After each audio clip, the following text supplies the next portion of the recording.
Bonjour, bienvenue sur ma chaîne YouTube, c'est Bruno, donc au Paraguay. Donc aujourd'hui je suis au parc de la Salud, c'est-à-dire le parc de la santé. Donc c'est un endroit très arboré où les gens profitent de faire un footing et se retrouver un peu avec la nature. Donc c'est en plein centre d'Asunción.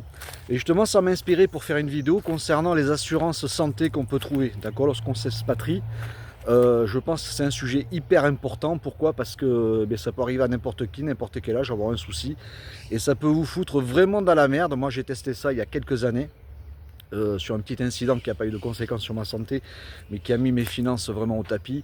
Et j'ai connu beaucoup de gens vraiment où ça a été dramatique. Donc prenez une petite minute ou 5 minutes pour réfléchir à ce problème si vous voulez vous expatrier, car c'est vraiment un thème important.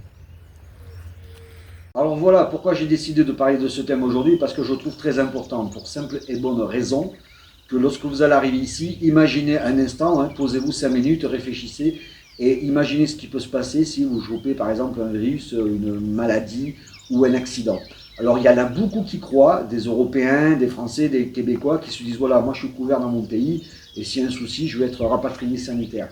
Alors ça, c'est vraiment la grosse erreur. Je peux vous dire, j'ai vu pas mal de cas où ça s'est très mal passé. Tout simplement, vous pouvez avoir quelque chose qui vous permet pas, mettons, de prendre l'avion. D'accord, c'est pas n'importe quoi, je sais pas. Mais par exemple aussi, vous avez le médecin qui effectivement va s'opposer à votre rapatriement parce qu'il va engager sa responsabilité. Alors déjà, le fait de croire que si j'ai un problème, mais c'est bon, je vais être rapatrié, mon pays va régler mon problème de santé, peut-être oui au niveau financier, mais pas au niveau pratique.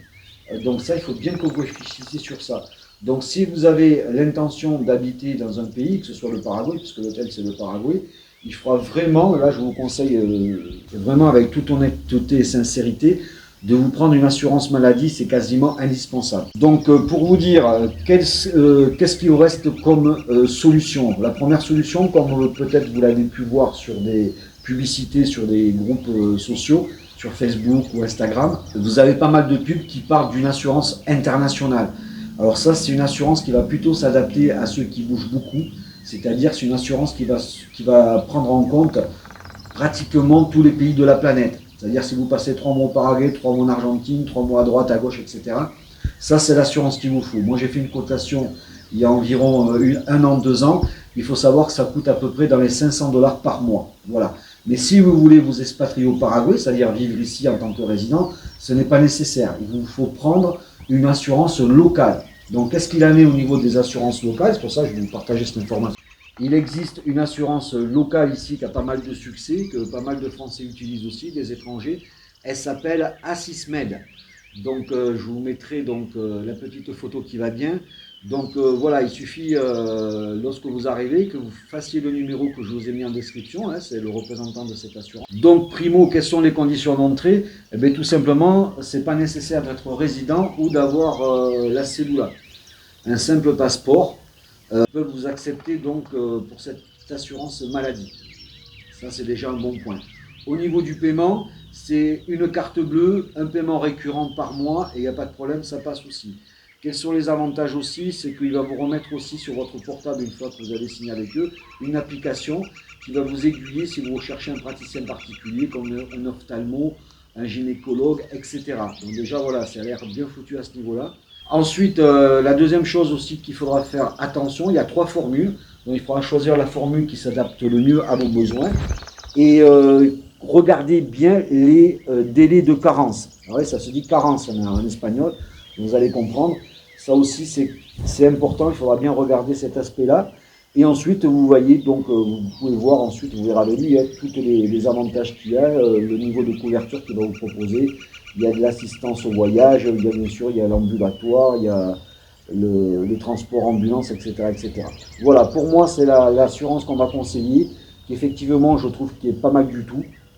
Et donc, qui est numéro 1, je crois, en plus au Paraguay. Donc voilà, je pense qu'il est bon de prendre contact avec ce commercial et de souscrire auprès de Asismed pour être plus en sécurité et éviter tout drame une fois que vous êtes ici.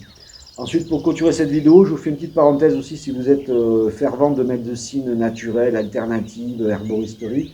Sachez que le Paraguay est très friand de ça. Vous allez voir beaucoup de magasins ou d'herboristerie, pardon, qui traitent de sang. Vous allez trouver de la maca, enfin toutes les herbes qu'on peut trouver en Amérique du Sud. Ici, ils sont très friands, donc c'est une bonne chose.